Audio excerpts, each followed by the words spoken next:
welcome to class. If you are brand new and you haven't come to a class with me before, my name is Megan. I am the manager at St. Jude Wellness Center, and I am a dietitian by trade. So I tend to lean more heavily on nutrition topics just because that is my background and passion. But today is very food forward, very food focused, as opposed to sometimes we talk about different lifestyle trends. But I thought toward the end of the year, we might talk about dietary trends.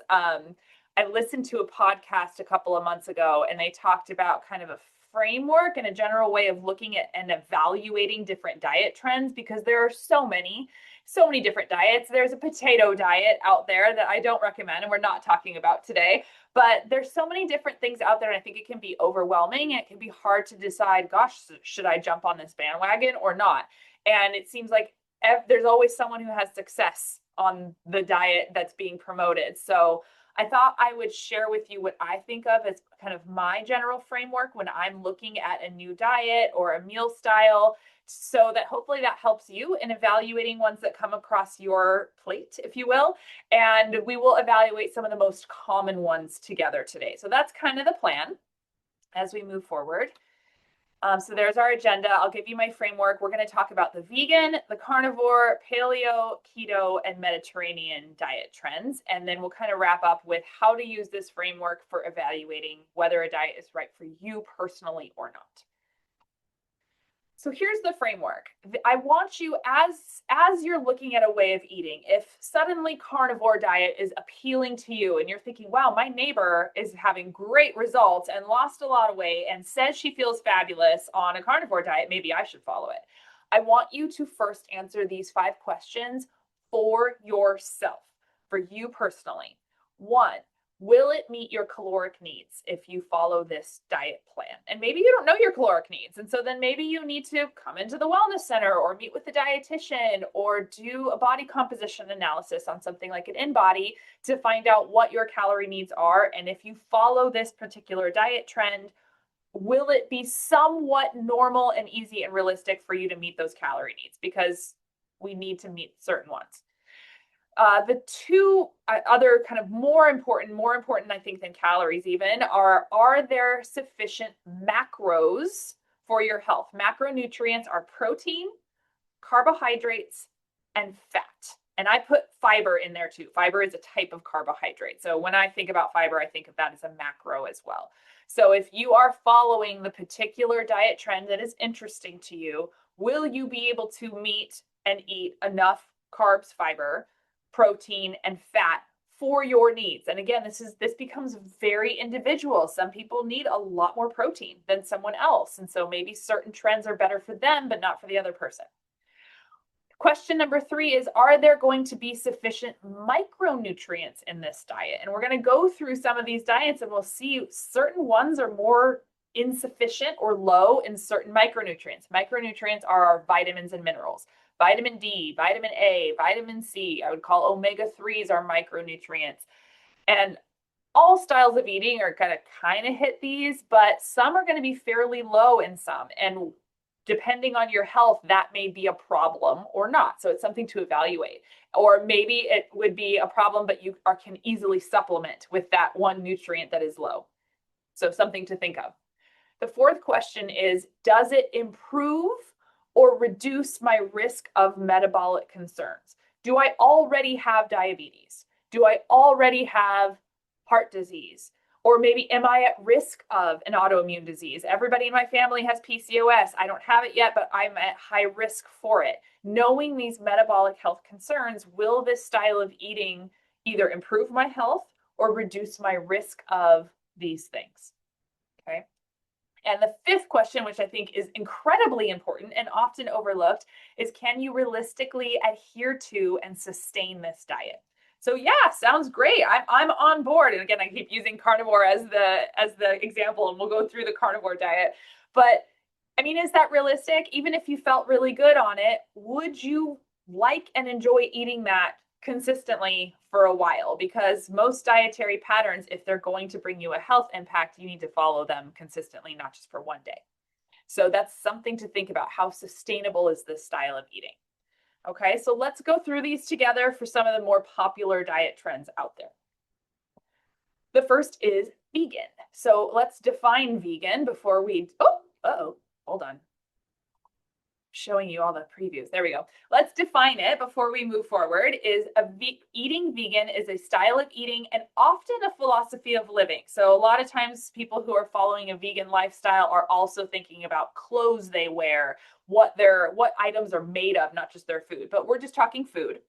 A way of eating that excludes all forms of animal products or derivatives of animal products. So our yes foods, if we are following a vegan diet, are fruits, vegetables, grains, legumes, soy, nuts, and seeds. Our no foods are any type of meat, red meat, like it could be pork, it could be bison, it can be beef, no meat. Poultry, any type of poultry, any type of fish, any type of seafood, eggs, dairy, and butter. These are kind of your general categories of food that you would include or exclude if you were eating a vegan diet. So that kind of shows you the My Plate structure up there on the top of what your plate would be composed of if you were following a vegan lifestyle of eating. So knowing this, let's go through our framework. Will it meet your caloric needs? For most people, yes. However, if you are someone with a goal of gaining, if you are trying to gain a lot of muscle mass, for instance, if you're significantly malnourished, in any way trying to kind of gain a lot, you can do it. It's a little bit more difficult on a vegan diet just because we've eliminated that animal meat factor that can give us a lot of protein calories, but it's definitely doable. Are there sufficient macronutrients for your health? Protein, carbs, fiber, fat. Definitely yes on the carbs and fiber. Definitely yes on the fat because we get fat from olives and olive oil and avocados. Those are all vegan. Protein can be low and is very common on a vegan diet. It is not doable. You can definitely meet your protein needs on a vegan diet, but it takes some more intentional planning for most people. And if you are someone, again, who has a low muscle mass and we're trying to gain and we're already maybe eating on the low end of normal for protein, we may need to be looking at things like supplements and protein powders. So it's just, this is the one area, if you were considering vegan, but you were very low in muscle mass, we might have to talk about this. How are we going to meet your protein? Because that's the one slight concern. Not doable. Again, I know bodybuilders who follow a vegan diet. Are there sufficient micronutrients for your health? This is another kind of red flag on a vegan diet for some people. Vitamins B12, zinc, the mineral, omega-3s, iodine, and calcium are very commonly insufficient on a vegan diet. And definitely with B12, a supplement will be needed because almost no one is going to get all of the micronutrients they need. Most of these supplements are pretty easy to find and fairly affordable. So is this a big concern for you? Maybe not, unless maybe you're someone who has struggled with B12 deficiency anemia. Well, then maybe we need to talk about bringing some sort of animal product in. So you can see where there's a lot of nuances based on your health. And I just want you to kind of be seeing how to use the framework. Does eating vegan improve or reduce your risk of metabolic concerns? Lots of research on a vegan diet being extremely beneficial for those with cardiac concerns or obesity concerns because of how low fat it is and we're taking out the animal saturated fat. However, there's some good research too about, especially if we aren't meeting our protein needs on a vegan diet, it can make us a little bit more insulin resistant if we're eating a lot of grains and a lot of carbs, especially if we're eating kind of a processed vegan diet. That can lead to some risk of diabetes and or exacerbate autoimmune diseases. And I will say this on every diet that we look at today, beware of the ultra processed version of these foods because vegan has a health halo around it. And so it can be very easy to see this vegan burger and it says, good for you, good for heart health. But if we look at the ingredients, they're often very processed, very synthetic, sometimes very high in fat, vegan fat, but high in fat. And so I will just caution you when you see a diet on the label of a food, whether it's vegan or paleo or any of the other ones, if it's very processed and it says paleo specific or thumbs up approval from a vegan diet, I would immediately have my red flags go up because ultra processed food is not good for us no matter what diet structure it's in. So just beware of that. I think that's really common in the vegan world to see these meatless products like vegan hot dogs, it's still a very, very processed food. Okay. And can you realistically adhere to and sustain a vegan diet? I would say probably yes. It's a lot easier nowadays because vegan has become much more popular, especially when you're cooking on your own. You can find vegan products in grocery stores, and oftentimes on a lot of menus at restaurants, you can find a vegan option. The social settings may be a little bit more difficult to know what is this marinade made out of? What's in this casserole exactly? Unless you're okay with asking a lot of questions, it may be difficult to really be consistent about it socially, but I don't think impossible at all. So let's look at some pictures of these. So this is what I would call a healthy vegan day. We have some, looks like whole wheat pancakes with fruit. We have a lunch that's made of lots of different vegetables and avocado and beans for our protein. We have a dinner that, again, has lots of veggies, lots of fiber. We've got some starch in the potatoes. We've got legumes for our protein, well balanced. And this is also vegan. All of these pictures you see here also count as a vegan diet. Soda, Oreos, French fries, vegan hot dogs, vegan pizza, vegan burgers, vegan mayonnaise. I don't think anyone out there, even vegan proponents in the cardiovascular world, would say, yes, you should be eating all the foods on here. Bananas, sure. Apples, sure. Potatoes. But this is what I want you to be aware of, is there are healthy versions of every diet lifestyle and unhealthy. So if you are following a path and following a diet structure, just be very, very cognizant of that when you're buying foods. Okay, let's move on to the latest and greatest in the dietary world is carnivore. Fascinating, because I honestly, when I first saw this, I thought it was a joke. And then I went into it and like, there's actually research on it. And so I'm including it because there's potentially some merit here.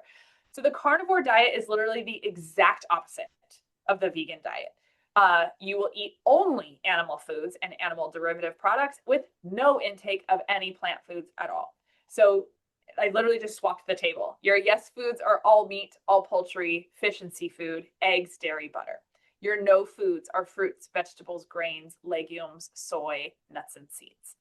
I will say there's some caveats, like there's some camps of carnivore that allow for fatty plants like olives. Some of them will allow fermented vegetables only. So you cannot have fresh vegetables, but you can have things like sauerkraut and even things like fermented dairy like kefir. And then there are also some camps that allow things like avocado. So there is a little bit of nuance in the carnivore world, but a strict carnivore diet would be only animal and animal products, absolutely no plant products whatsoever. So you can see that on the food pyramid there. So let's go through our framework. What's the evaluation?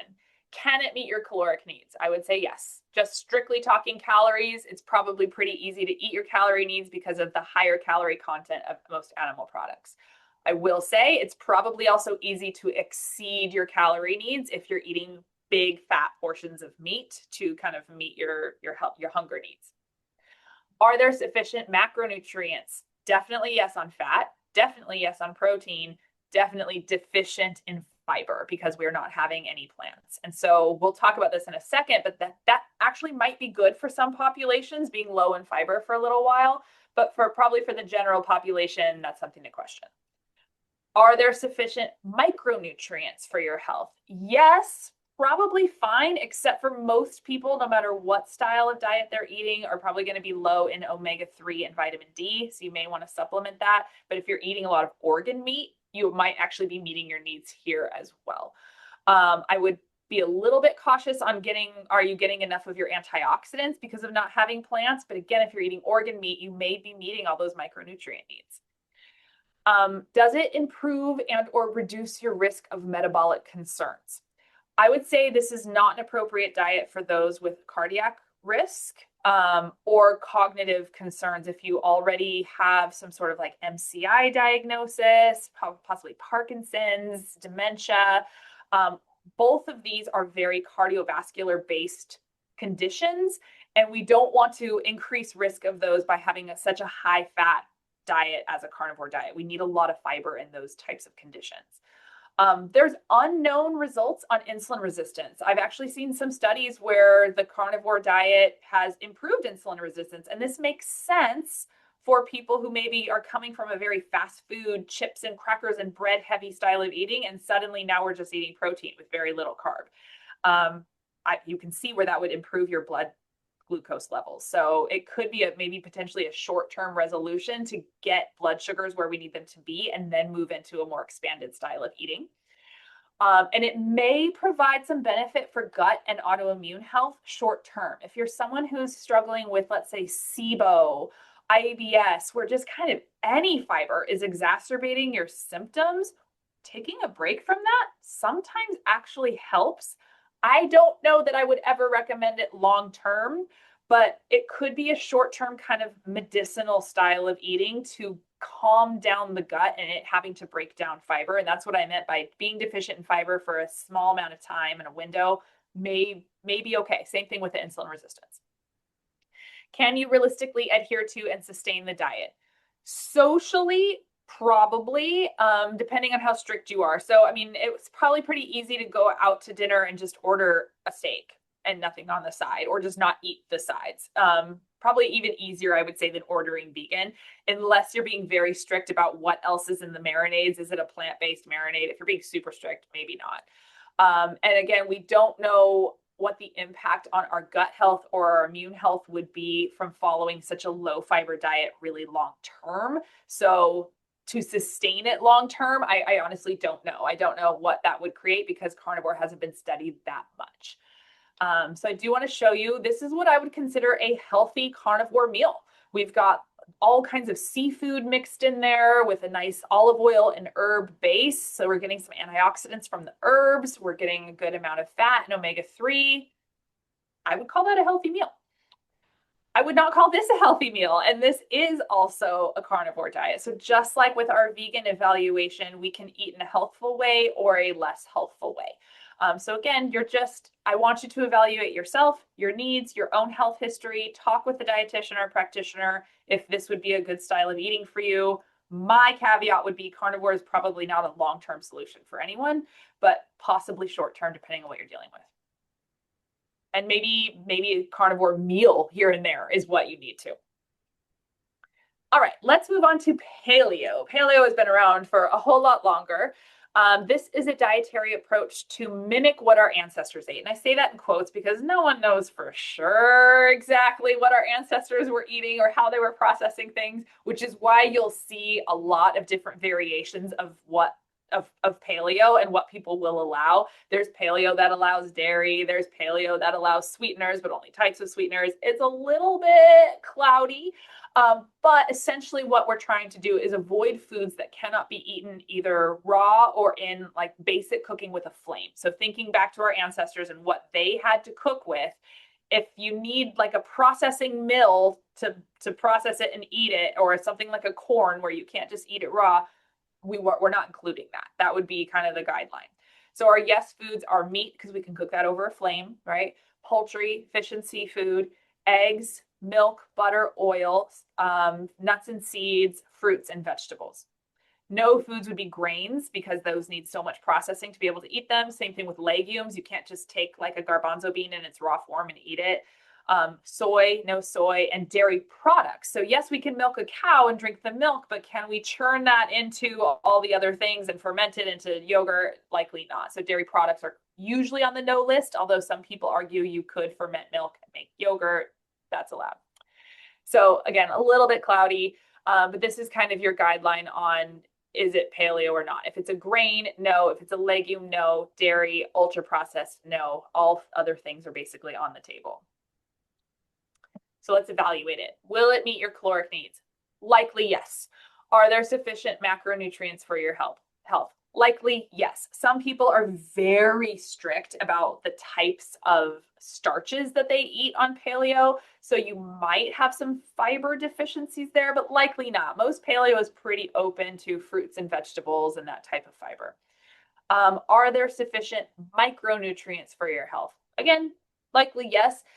Calcium and vitamin D3, maybe not enough if you've completely eliminated dairy, if you're that type of paleo. And omega-3 should be assessed depending on how much fish you're eating or not, because some people follow paleo, but they don't like fish, in which case we need to supplement with omega-3s. Does it improve or reduce your risk of metabolic concerns? Overall, I would say yes. It seems to improve health markers, assuming it is followed without a lot of ultra processed foods. So we're back to that same caveat. If you're eating a bunch of paleo bars, protein bars, and paleo processed pizza, there isn't, you can't convince me that that is a healthy style of eating any healthier than any other diet style. But if you're eating mostly like 80% homemade food and you're just kind of eating specifically fruits, vegetables, meats, milk, fish, you're going to be improving your health quite a bit. I've seen enough research on it. Sugar and carb content should still be monitored because, again, a lot of people in the paleo camp allow for certain types of sweeteners. Our low glycemic sweeteners, our unprocessed sweeteners, things like raw honey, things like coconut sugar are allowed. So if you Google, let's say, paleo cupcakes, you can find a recipe for that. Would I call that a health food? No, and it can still be pretty high in sweetener. It just might be a sweetener that's a little bit better for you than white sugar. So it's not necessarily a low carb diet. So just a caveat on that if you are someone monitoring your blood sugars. But overall, I would call paleo a nicely balanced style of eating. It just does, because of the legumes, you're getting rid of that type of fibrous protein, and that for some people can be a downside. Can you realistically adhere to and sustain the diet? It's pretty common. Paleo has really expanded and exploded. Things like the Whole30 are out there. There's lots of paleo food bloggers. So I would say it's pretty darn easy to follow this. You may have to be comfortable making some modifications and ordering at a restaurant, but even the modifications are there. So here is a healthy paleo rice bowl, but instead of rice, it's coconut rice. And other than that, it's just regular foods. And here are some more processed foods. So the thing I like about paleo is in the condiment world, in the sauce world, you're going to find things with a lot more natural ingredients, not synthetic, often less sugar. So things like paleo ketchup and paleo teriyaki sauce that you're going to buy anyway. I like the paleo versions usually better. But there's also paleo graham crackers that you can see there, and paleo marshmallows and paleo pop. What are those chips called? Pringles. I mean, those are so ultra processed, just like every other diet, that I'm not going to argue that those are healthy for us, or really potentially even healthier than the alternative. The nice thing about paleo too is it is gluten-free. So if you are someone who is trying to reduce or eliminate gluten, you can lean on paleo products and know that it will be gluten-free. And keto. Keto is interesting because it's a little different than the other diets we've just looked at. The other ones are focusing on where the food is coming from and do we eat it or not. Keto doesn't really care where your food comes from. Keto is looking at your macronutrient distribution, meaning how much of what you're eating is coming from fats versus proteins versus carbs. And if you're not aware, the standard American diet, the guidelines for American, have these flip-flopped. We eat mostly carbs, then some protein, then some fat. Whereas on the keto diet, we're eating mostly fat, then some protein, and just a little tiny bit of carb, all from fiber. Okay. So this one's an interesting one. Let's get into the evaluation. Can you meet your calorie needs? Likely, yes. You will, but again, it's very easy to exceed your calorie needs because we're eating so much fat. So you do have to kind of monitor that. Are there sufficient macronutrients? If you are following it correctly and still eating that 5% of your carbs from high fiber foods, you're going to meet all of your needs. But there are a lot of people who misunderstand keto and how we're supposed to eat it healthfully, and they're eating just fat and protein. And then we might be fiber deficient, just like we were on the carnivore diet. Are there sufficient micronutrients for your health? Again, if you're following it correctly, I'm not worried about micronutrients here, vitamins and minerals. But if you completely eliminate your plant foods because of fearing carbs and fiber, we may be low in antioxidants. Does it reduce your risk of metabolic concerns? There is very good research around a healthy keto diet improving almost all metabolic risks. So improving diabetes, improving things like PCOS and autoimmune diseases, helping with weight loss, but not if we're following what we kind of call in our world the dirty keto diet. Dirty keto is, I think, what people think of as carnivore. Dirty keto is where people are just eating In-N-Out burgers without the bun. They're just eating a whole lot of meat and heavy fat, dousing things in butter.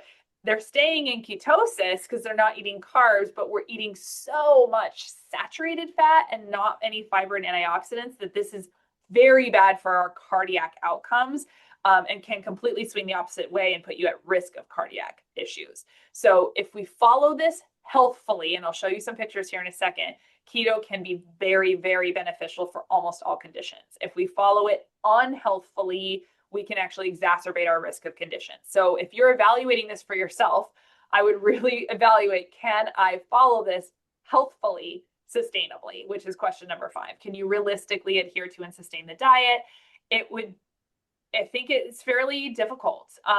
You have to monitor what you're eating consistently. I think it really takes a lot of self-monitoring, like using something like a CGM. You have to really get used to it. And it's tough socially because you might be out with people who want to go get hamburgers and you're going to really have to modify what you eat. But it can be done. People do it. There are some people, especially kids who have epilepsy, who follow this diet really strictly to keep up their seizures at bay. It's doable. It takes a lot more home cooking, in my opinion. So it's doable. Here is what I would consider a healthy keto diet. So it looks a lot like a Mediterranean diet. It looks a lot like the paleo pictures I showed you. If we swapped that chicken for tofu, it would look a lot like the vegan bowl I showed you. So there's not a whole lot of things when we're eating keto healthfully that make it a bad diet. And those are not beans, those are olives right there. So the nice thing about eating a lot of fiber here is that when we eat a lot of fat is very high in calories. So it doesn't even look like this is a high fat bowl, but we're having a lot of fat from a whole fat dairy there and then from the olives. And this is what I consider dirty keto. This is technically keto, but there's no fiber there. There's very unhealthy fats there. There's no antioxidants. If we're eating this all the time, we're asking for cardiac issues. So I like this picture a lot. What people think eating keto is, if they think it's just butter and meat all the time, versus what a healthy keto that can actually bring us health benefits truly is. And it's actually quite a lot of plants, fat from plants, and we can include, our fish and our protein there as well. And our last diet that we'll analyze here is the Mediterranean diet. It is the most well-known. I bet every single one of you on this webinar have heard of the Mediterranean diet in some way, shape, or form. It's a pattern of eating that mimics traditional meal styles of those in the Mediterranean. Primarily plants, but lots of legumes, nuts, olive oil, fish, and sustainably raised meat. Lots and lots and lots of research around the Mediterranean diet and the benefits of it. Every single one of those studies follows the Mediterranean diet in a different way. And that's what I find so difficult about the Mediterranean diet is they have these definitions of, 5% red meat and sweets and 10% is from olive oil and a whole big 35 to 45% from grains. But when we're looking at actual meals, it's so hard to parse that out. Like, can I really only have red meat once a week, or could I have it 3 times a week in a small portion and still be Mediterranean? It's a tricky one to truly follow.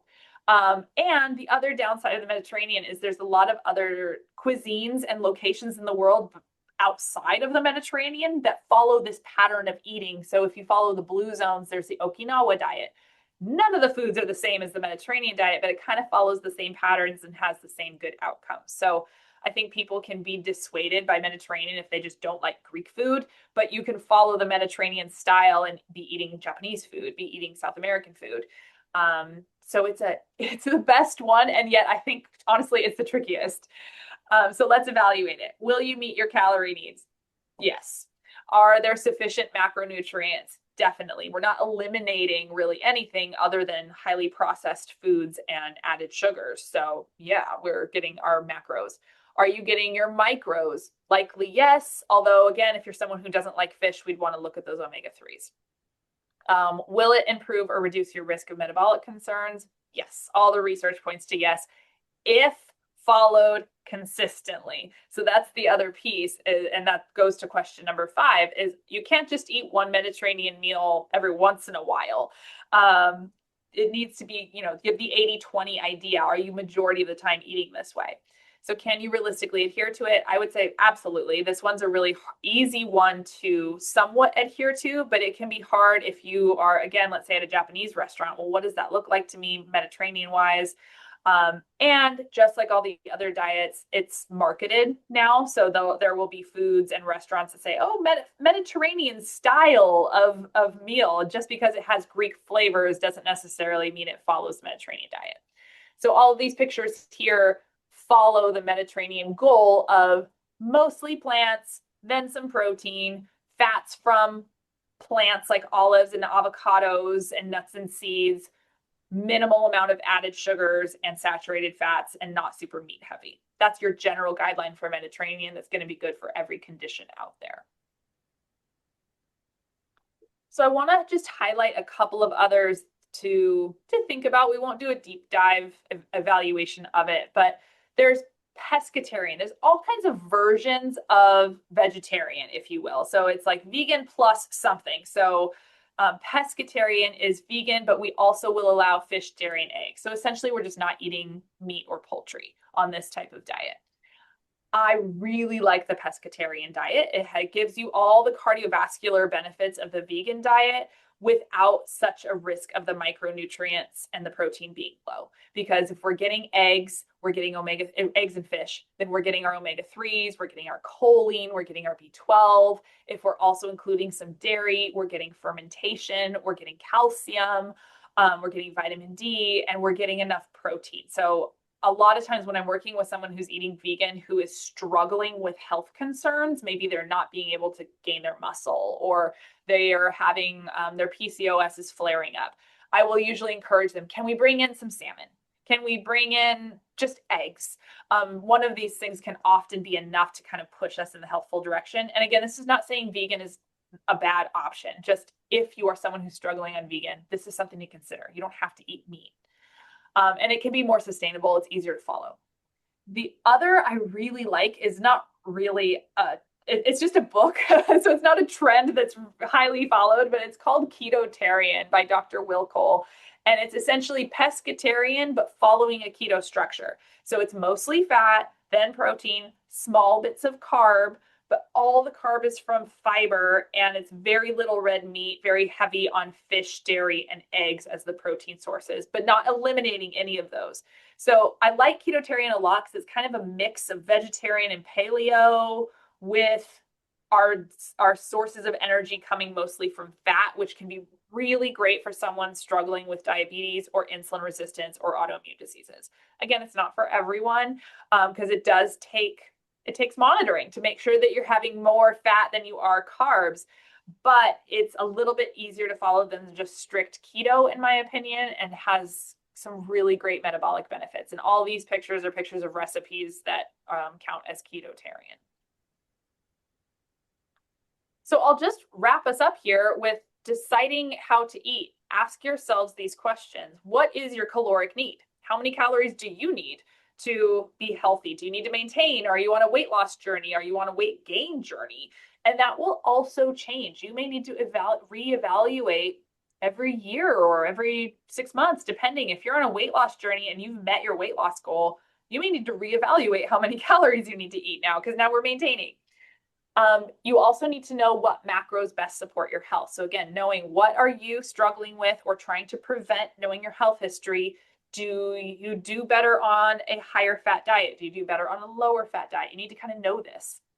What micronutrients might be deficient or insufficient based on your health or your dietary choice. So again, if you have a history of anemia, you will want to focus on a dietary structure that has a good amount of absorbable iron. And if not, then you need to make sure you're supplementing. So these are just questions to ask yourself. What are your own metabolic concerns? Do you already have a diagnosis? Do you have risk of a diagnosis? Are you just trying to be healthy and prevent things in general? These are things to know when choosing a diet pattern. And then knowing what is the best for you sustainably. What can you stick to majority of the time?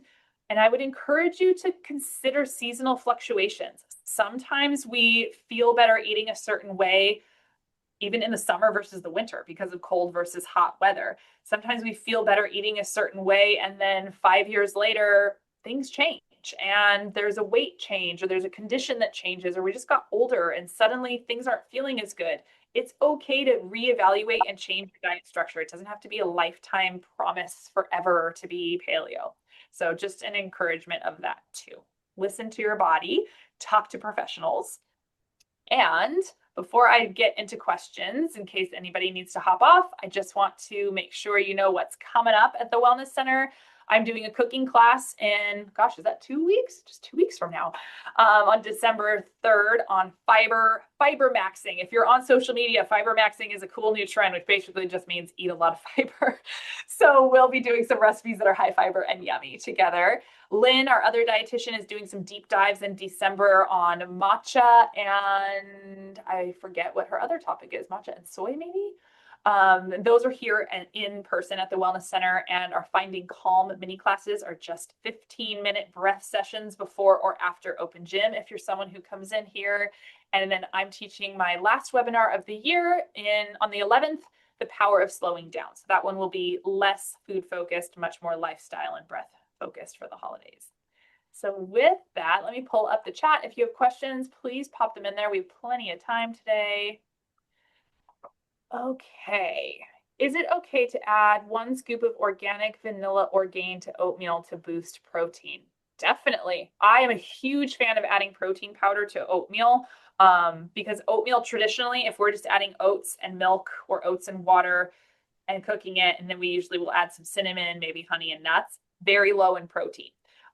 It fits in with almost every dietary structure except for keto for the most part.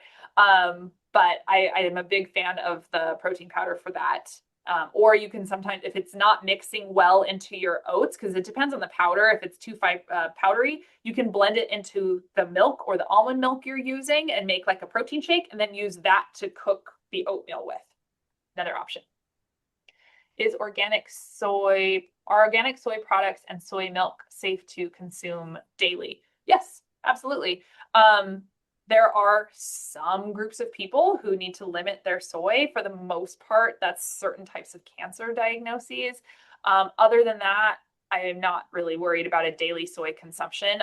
For anything and everything from soy to meat, if that's all you're eating all the time, if you're having soy milk at every meal every day, then we may need to talk about that type of consumption. But no, soy milk is fine. Definitely look for organic, because soy is subsidized in our country, which means it's very heavily sprayed.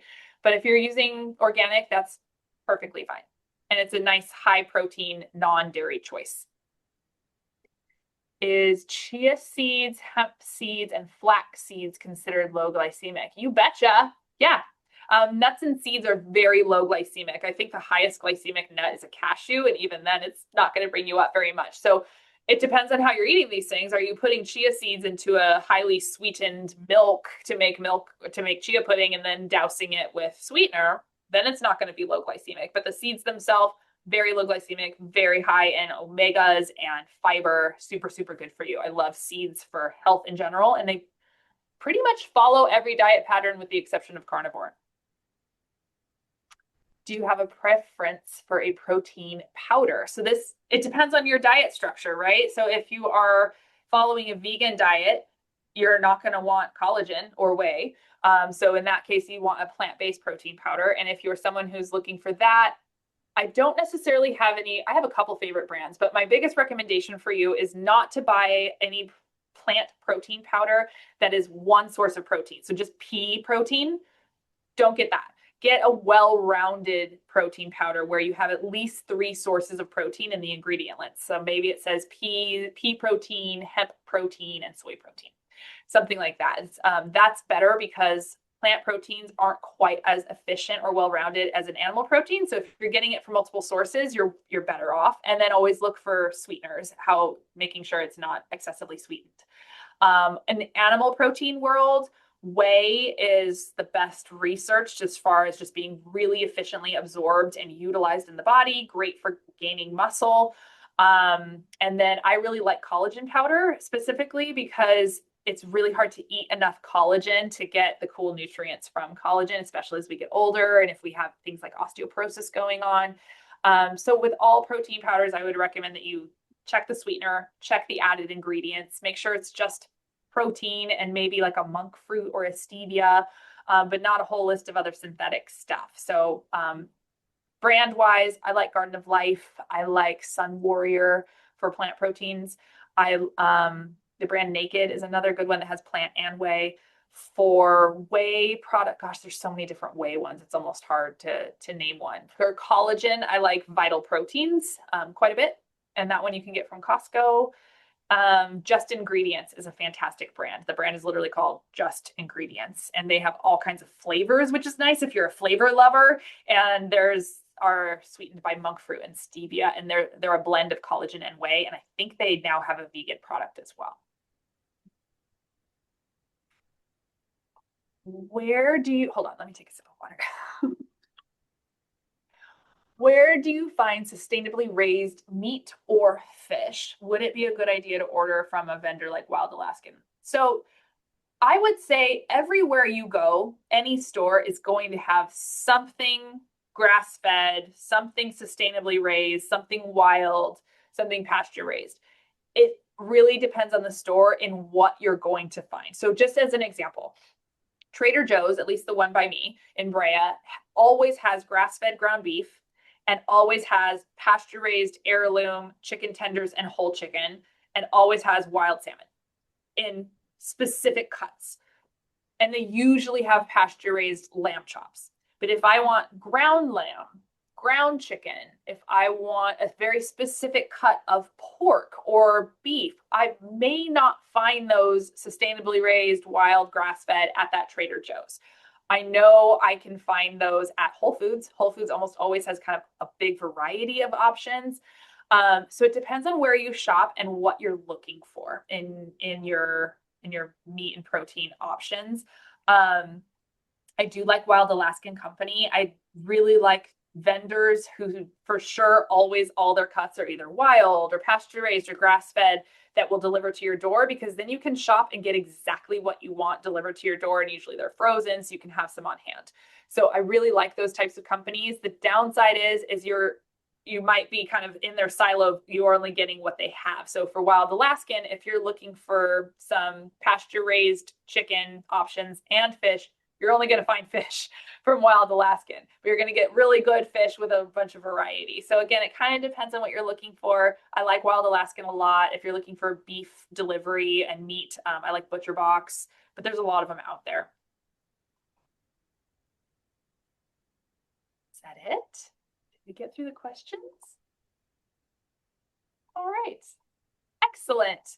Well, you all have my email, so you're welcome to send me other questions if they pop up. I hope you join some of our upcoming stuff the rest of the year, and definitely check our programs and events page for the coming year, because we have a lot going on that I'm currently building into our system. So lots of education and deep dives and experiences and all that. So thank you for joining.